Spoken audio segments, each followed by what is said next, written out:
Olá! Hoje nós vamos conversar sobre como definir o valor da causa trabalhista.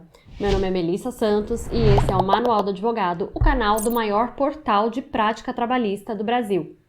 O valor da causa na Justiça do Trabalho, ele é chave, porque ele vai definir uma série de coisas. Uma das coisas que o valor da causa define é o rito.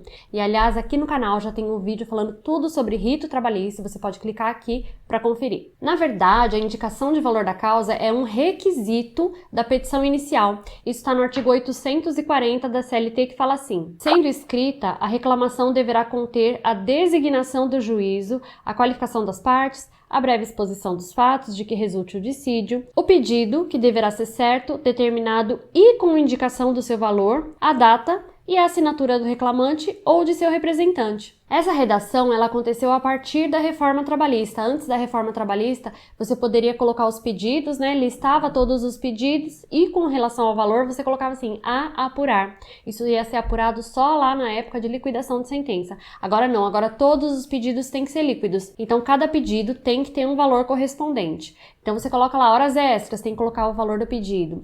Reflexos, tem que colocar o valor do pedido, tá? Tem que ser bem separadinho todos os pedidos. Aí você pode me perguntar, esse valor ele precisa ser exato ou ele pode ser estimado?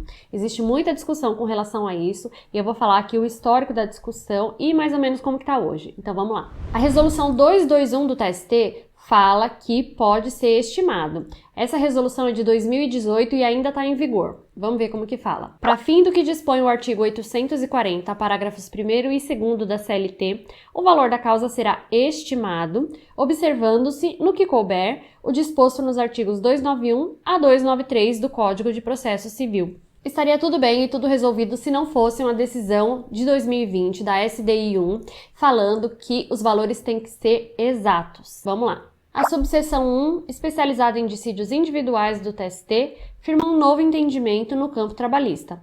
Ao formular pedidos com valores líquidos na petição inicial, sem registrar qualquer ressalva, o autor limita a condenação a esses parâmetros. Ele faz então uma referência ao 492 do CPC, que fala que o juiz não pode impor uma obrigação, ou uma condenação em valor superior ao que foi pleiteado. Isso está lá no CPC e você pode conferir depois o artigo 492. Mas note que o entendimento da turma fala numa ressalva. Então o que você pode fazer na sua petição inicial? Coloca lá que os valores são estimados e que o valor exato será apurado em liquidação. Isso já é uma ressalva. Você está indicando para o juiz, olha, esses valores aqui são mais ou menos o que eu pretendo, mas o valor certinho vai ser apurado só em execução. Então, como que o advogado chega no valor final da petição inicial trabalhista? Então, você tem que pensar em 4 coisas. Então, primeiro, você tem que atribuir um valor específico para cada um dos pedidos feitos na inicial. Então, hora extra, o valor X, acúmulo de função, o valor Y, cada um deles tem que ter o seu valor certinho. A segunda coisa que você tem que saber é que o valor tem que englobar os reflexos. Melissa, eu posso separar os reflexos? Pode. Mas se você não quiser separar tudo certinho, como é um valor estimado a princípio, você pode colocar horas extras mais reflexos e coloca o valor correspondente. O terceiro ponto é que você tem que somar todos os pedidos. Então, 1, 2, 3, quantos pedidos você fizer, você soma todos os pedidos. E aí a gente chega no quarto ponto, que é incluir o valor dos honorários de sucumbência sobre todos os outros pedidos. E, aliás, tem um vídeo aqui no canal falando sobre honorários de sucumbência, porque o STF mudou tudo. Então, você pode conferir aqui também clicando no card. Mas é importante você saber que tem que sim calcular os honorários de sucumbência também nesse momento da elaboração da petição inicial. Lembrando que tem alguns pedidos que não têm valor econômico, então a gente tem pedidos declaratórios e a gente tem também obrigação de fazer. O que seriam os pedidos declaratórios? Então, um reconhecimento de vínculo. Para isso, você não atribui o valor, você atribui o valor para o que vem depois. Reconhecido o vínculo, você quer alguns pagamentos, mas o reconhecimento de vínculo em si não tem valor econômico. Outras coisas, reconhecimento de estabilidade, reconhecimento de um grupo econômico, então todos esses tipos de pedido não tem um valor em si. Então você vai listar esses pedidos e colocar pedido declaratório. E a mesma coisa para as obrigações de fazer. Então pode ser uma entrega de guia, anotação de CTPS, alguma devolução, reintegração, entrega de PPP, enfim. Então você vai colocar todos os pedidos com a obrigação de fazer e ao lado, ao invés do valor econômico, você coloca assim obrigação de fazer. A gente precisa conversar também sobre os casos em que existe uma emenda ou um aditamento à inicial. E aliás, se você quiser que eu faça um vídeo no canal explicando a diferença de aditamento ou de emenda, como que funciona, como que faz isso, deixa um comentário aqui embaixo para eu saber. E aproveita e já se inscreve no canal também, clica aqui embaixo. Toda terça-feira sai um vídeo novo de prática trabalhista, e esse é o canal do maior portal de prática trabalhista do Brasil, então toda terça-feira eu trago um vídeo novo, e no vídeo de hoje ainda eu quero te explicar o que acontece se você não fizer corretamente essa fase da liquidação dos pedidos e da indicação do valor da causa. Mas voltando para a emenda inicial, então quando você faz a emenda inicial, você está mudando a sua inicial, né? Você está colocando pedidos, adicionando ou tirando, e isso muito provavelmente vai implicar em mudança no valor da causa. Então sempre que tiver uma emenda, fica atento para mudar também o valor da causa de forma correspondente e lembrando de mudar também os honorários de forma correspondente. Se foi um acréscimo, você vai aumentar o valor da causa, mudar ali os pedidos, indicando também, na emenda você tem que indicar certinho o valor, então você vai colocar ali os pedidos, indicando o valor deles, aumentando o valor da causa e aumentando o valor dos seus honorários. Ou então, ao contrário, você pode diminuir o valor da causa e diminuir os honorários.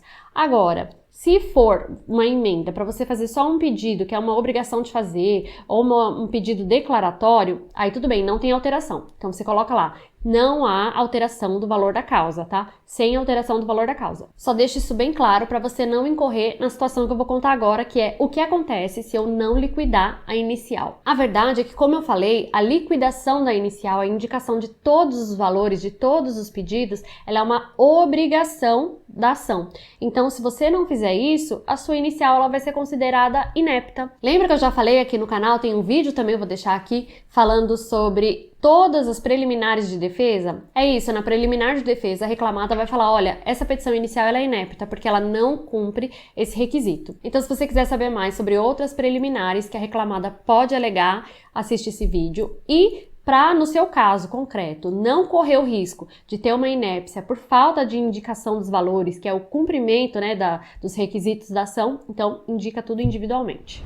Melissa, esse valor da causa ele pode ser impugnado pela outra parte? Pode. A impugnação do valor da causa pode acontecer, e aliás a gente falou um pouquinho sobre isso no vídeo de preliminares, então fica atento para, embora seja uma estimativa, fica atento para tentar fazer isso da forma mais real possível. Se, por exemplo, o salário do seu cliente era de R$ 1.500, as horas extras dele não vão perfazer o valor de R$1 milhão. Isso não vai chegar. Ainda que ele tenha trabalhado muitos anos. Então, o advogado ele tem que ter lógica e coerência na hora de fazer os pedidos, tá? Tem que ter pelo menos uma verossimilhança para você não correr o risco de ter o valor impugnado. Uma última questão que eu quero falar aqui é sobre o valor da causa que o juiz coloca na sentença. Então, ele atribui o valor da causa, mas aquele valor é meramente para fins recursais. Então, para estipular o valor das custas e do depósito recursal que a reclamada eventualmente tenha que recolher em caso de recurso, né? Então, aquele valor da causa é separado, tá? São coisas diferentes. O valor da inicial, o valor da petição inicial, esse que o advogado atribui, e o valor da sentença, aquele valor que o juiz atribui. Aquele valor do juiz é só para fins recursais e custas, enfim. E esse valor da inicial é o valor de cada pedido, são coisas separadas. Esse vídeo, ele tá atrelado a uma matéria lá no blog, eu vou deixar aqui embaixo se você quiser conferir a íntegra, lá tem muitos exemplos de obrigação de fazer, também tem vários exemplos de pedidos declaratórios, então você pode ir lá conferir. E aliás, como eu falei, é o maior portal de prática trabalhista do Brasil, né? Lá tem mais de 300 matérias só tratando de prática trabalhista, então vale muito a pena ir lá conferir. E a gente se vê na próxima terça, quando eu volto com mais um vídeo.